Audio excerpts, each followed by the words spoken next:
Last summer, my friends and I decided to spend our vacation at an old cabin in the secluded woods of Colorado.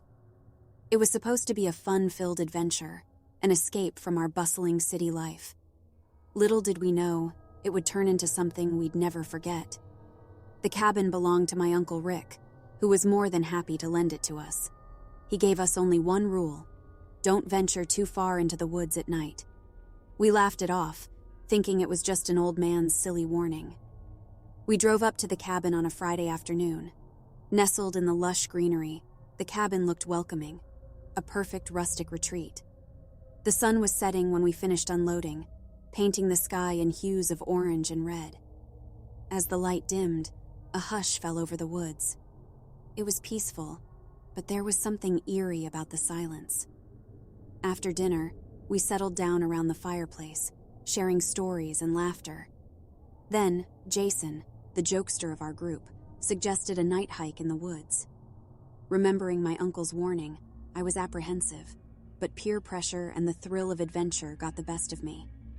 Armed with flashlights, we ventured into the dark woods, leaving the warm glow of the cabin behind. The further we went, the more the atmosphere changed. The woods seemed to close in on us, and the silence was punctuated by unfamiliar nocturnal sounds. My heart pounded as the sense of unease grew. We were about half a mile in when I noticed it. Something was off. I could see the flashlights bouncing off in front, but there were extra shadows.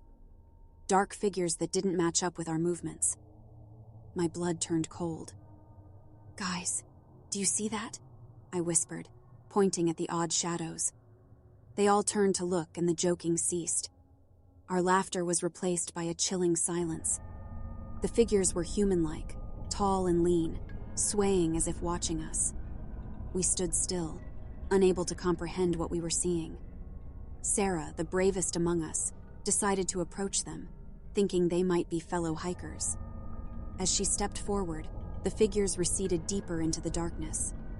Intrigued, she followed, and we, more anxious than ever, trailed behind. Suddenly, Sarah stopped dead in her tracks, her flashlight dropping to the ground. In the faint beam, we could see her face, pale and horrified. She was staring at something. We turned our flashlights to where she was looking, and we saw them.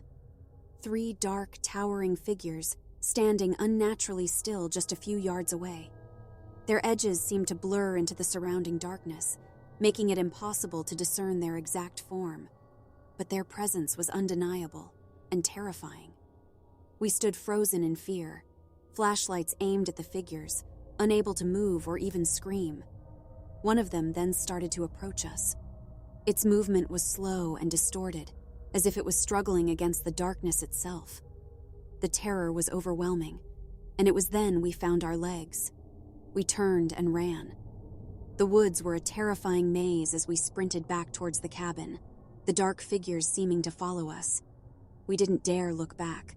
We could feel their presence, like a tangible shadow casting over us. When we finally burst into the cabin, we locked the door behind us, panting and trembling. We spent the rest of the night in terrified silence, jumping at the smallest of sounds. None of us slept.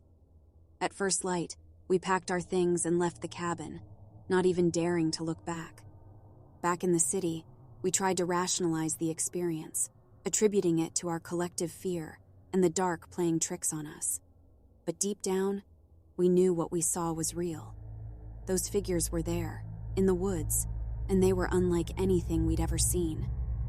Now, when I think of that cabin, the laughter and the adventure, they're overshadowed by the terrifying memory of the dark figures we encountered. It's a memory that still sends shivers down my spine. Uncle Rick's warning wasn't just an old man's silly caution. It was real, based on something he must have known or experienced. So here's my advice. If you ever find yourself in a secluded cabin in the woods, heed the warnings you're given. Don't venture out into the darkness, because you never know what might be waiting for you there.